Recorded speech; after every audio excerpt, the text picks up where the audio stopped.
Now, let's talk about the cause of the Great Depression. You say, well, what difference does it make? Why would we need to talk about the Great Depression?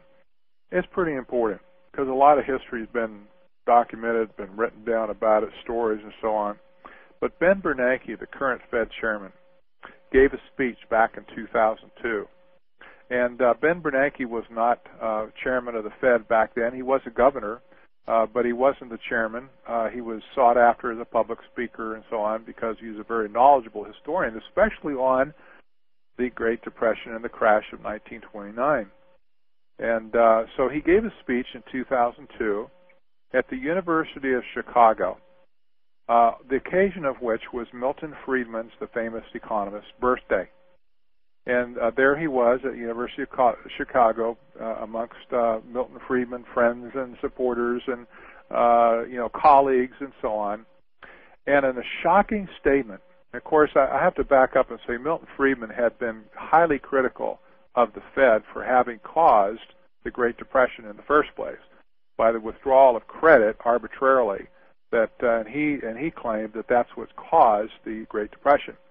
It's always been denied by the Fed that they had anything whatsoever to do with the Great Depression. But in a shocking statement by Ben Bernanke in 2002, he said, "You're right.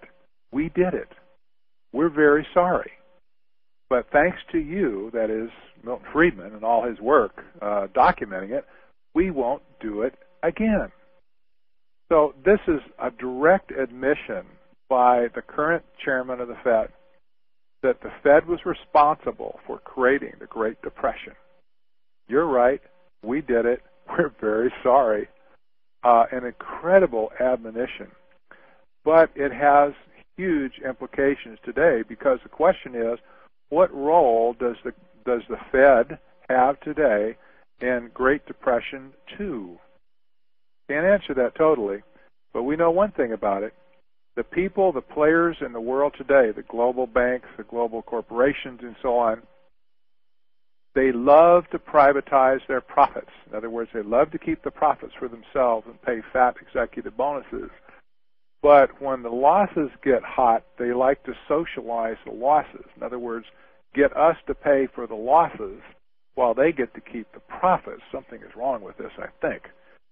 Fannie and Freddie, Fannie Mae and Freddie Mac were nationalized, of course. Two very good examples, huge companies. They own half of the mortgage market in America. AIG, the giant insurance company, was nationalized. We won't talk about the wheres and the whys.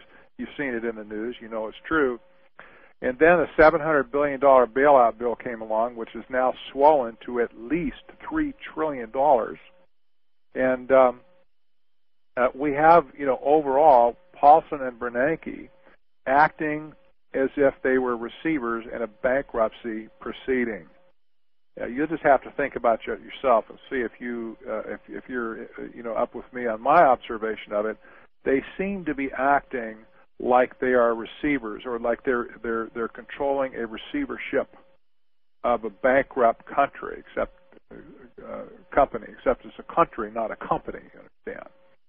So this has been the bottom line. The policy is privatizing the profits and socializing the losses. The result of this is that the middle class has gotten absolutely hammered. 2.5 million homes will enter foreclosure in 2008. There's nothing the government can do to stop it at this point. They're trying a bailout, but it hasn't happened yet. Versus 1.5 million in 2007. And since 2006, when the real estate crash really started in earnest, it's estimated the loss has been somewhere around $4.2 trillion. Now you have, since the October 2000 high, the U.S. stock market has crashed unbelievably so, and collectively the U.S. stocks have lost $18.5 trillion. Total equity loss for that period of time is about $22.7 trillion, and I don't think we're erring on the low side here. It's probably higher, but that equates to about $220 plus $5,000 per household in America. You say, well, there's 1.1 million households in America. Do the math.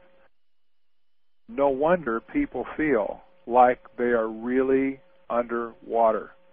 Even if they haven't sold their house, even if they haven't cashed out of their 401ks, even if they haven't sold their stocks and their portfolios, say, well, it's only paper losses.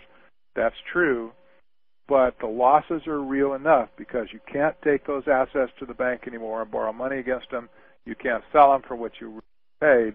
So the losses are real. It's just that people haven't had to change their lifestyle enough yet to reflect that reality. But the middle class has gotten decimated in just a period of 18 months. It's absolutely amazing. Now I'm going to switch gears here. We're 40 minutes into our presentation. I'm going to switch gears just for a minute here. And I want to talk about the markets just for a bit. I want to talk about the stock market. I want to talk about gold. I want to talk about the dollar. Back in August of this year, some of you that were in on the financial webinar that I did back then will know that remember that I forecasted an extremely sharp downward movement in stocks, and there was a virtual collapse in stocks. And this, when I say in August, this was back here at this time frame, probably. So I get my little highlighter going here again.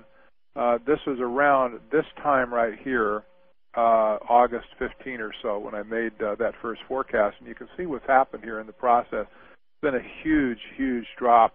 It's been, well, people aren't quite jumping out of the windows yet, but it's been very, very serious. The damage it's done to hedge funds, to portfolios, to 401ks, and so on. It's just been absolutely amazing. And the good news to this is, I suppose, if there's any good news, not very good news at all. Even though we expect another leg down in this, it will become the fifth wave down from the top. You can see wave number one here. You can see the recovery here. You can see the third wave here, which is often the strongest and most devastating. You can see a move back up here is 4. We're expecting one more to the downside. When this next wave down is exhausted itself, there likely will be, and this could happen in December, maybe even this month yet, but probably around December at the latest.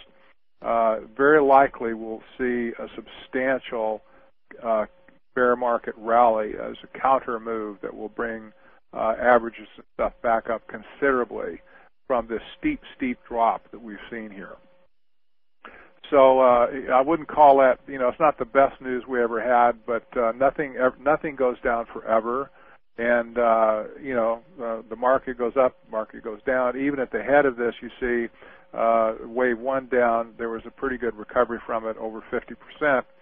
So it's not impossible that we would see a recovery of this entire move of maybe 30 to 50% before it decides to head down again. The bad news is we're still in a bear market. We'll continue to be in a bear market for at least 3 to 4, possibly even 5 years. It's going to be much more ugly than it is pretty along the way. But in the short term, we can expect some recovery probably in the averages. And where that would be, I can't tell you, but I'm just telling you, while everybody's saying sell, sell, sell down at the very bottom, that will probably be the time when you can see, when you'll see a reversal and the thing will take off in the other direction.